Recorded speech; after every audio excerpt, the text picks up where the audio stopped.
How is genetics used to solve crimes for GED Science? Imagine being able to identify someone just by their DNA, like a secret could only they have. That's exactly what genetics helps us do in solving crimes. When a crime happens, investigators look for biological evidence like blood, saliva, hair, or skin cells at the scene. They carefully collect this evidence to analyze the DNA inside. In the lab, scientists extract the DNA from the evidence. Since DNA is tiny, they use a process called polymerase chain reaction, or PCR, to make millions of copies of small DNA pieces. This makes it easier to study. They focus on specific parts of the DNA that vary a lot between different people. These parts create a unique pattern called a DNA profile.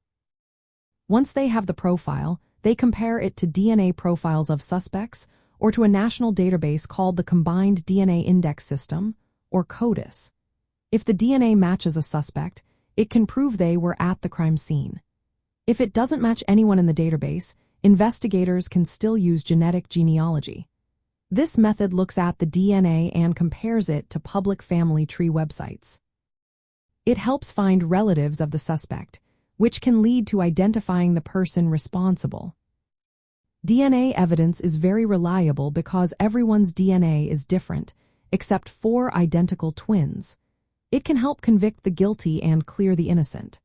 This scientific approach has changed how crimes are solved, making investigations more accurate and fair.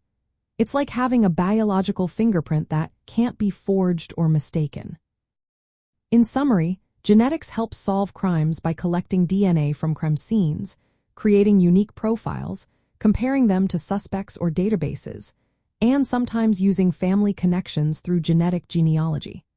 This science is part of life science studies about how heredity and DNA work, and it shows how understanding genetics can solve real-world problems.